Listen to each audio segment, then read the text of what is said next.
জিবরাইল আমিন নবীজির দরবারে আসছে। হুজুর আপনি কেমন আছেন? আল্লাহ জানতে চেয়েছে, যদিও আল্লাহ সবকিছু ভালো জানেন, তারপরেও আপনি নবীর খোঁজ নেওয়ার জন্য আল্লাহ আমাকে পাঠাইছে। জিবরাইল জীবনের শেষ বারবার আসতেছে।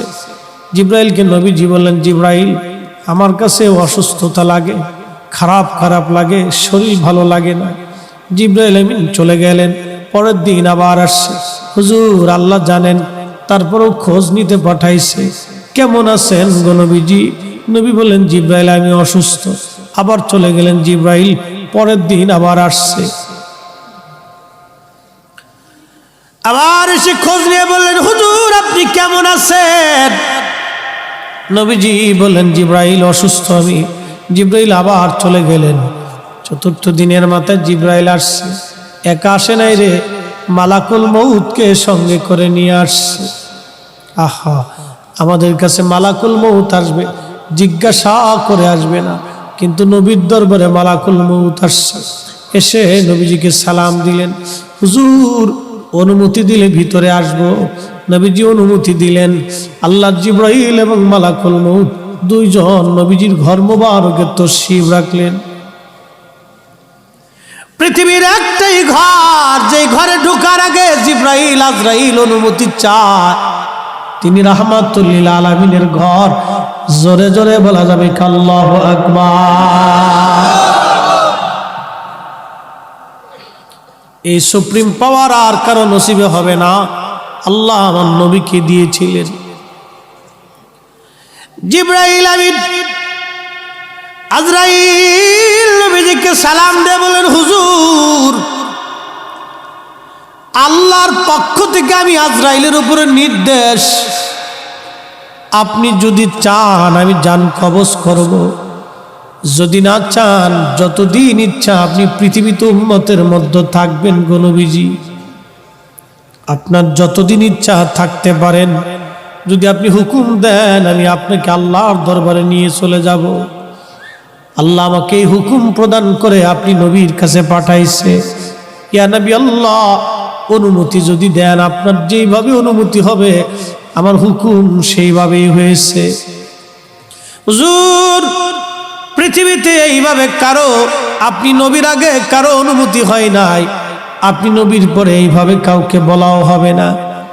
ও নবীজি অনুমতি যদি দেন জান কবজ করব, যদি না দেন যতদিন মন চায় আপনি ততদিন পৃথিবীতে থাকবেন।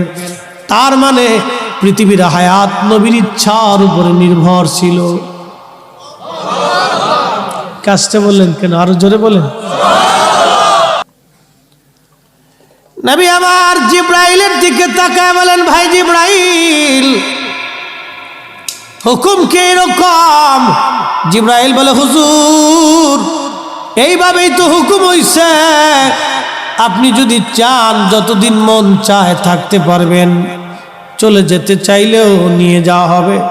তবে নবীজি আপনার মাশুক আল্লাহ আপনার দিদারে আগ্রহী হয়ে আছে। আহা হা হা হা, এ জোরে বলা যাবে কি আর রাসূলুল্লাহ? আহা হা, নবীজি কেঁদে ফেললেন। আজরাইল রে আর দেরি কইরো না, পৃথিবীতে আমি আর থাকবো না, আমি আমার মালিকের দিদারে চলে যেতে চাই, আর আমি থাকবো না, মালিকের দিদারে চলে যেতে চাই।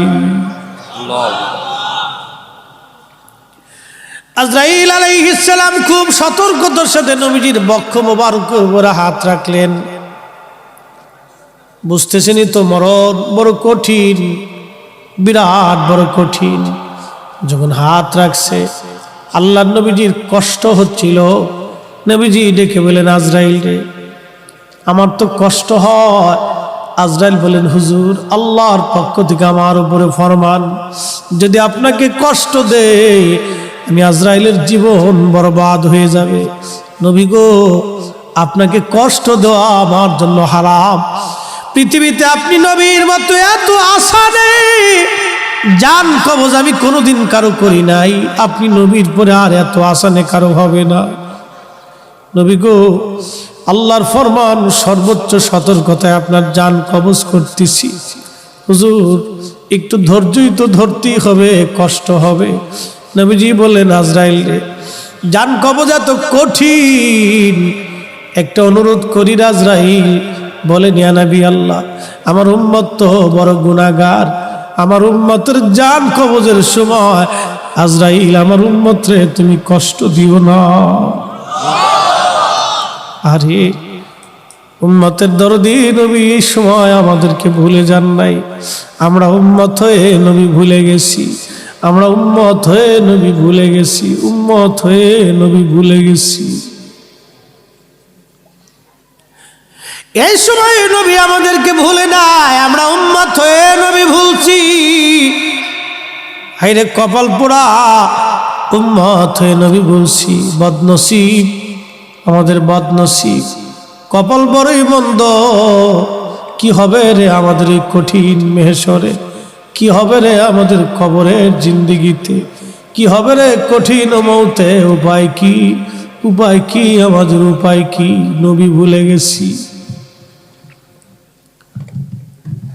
আল্লাহর নবী কেঁদে ফেললেন, আজরাইল আমার উম্মতের জান কবজের সময় তুমি আমার উম্মতকে কষ্ট দিও না।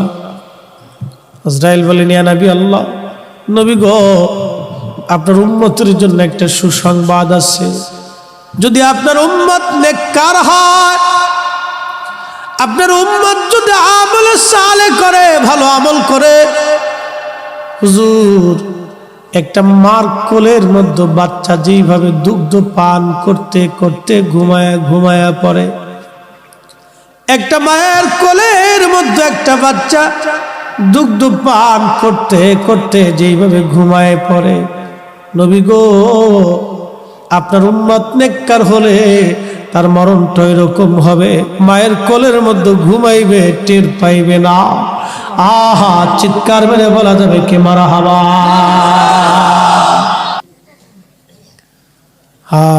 মৃত্যুটা বড় কঠিন। নবীজি একদিন বলতেছিলেন, সাহাবীরা রে,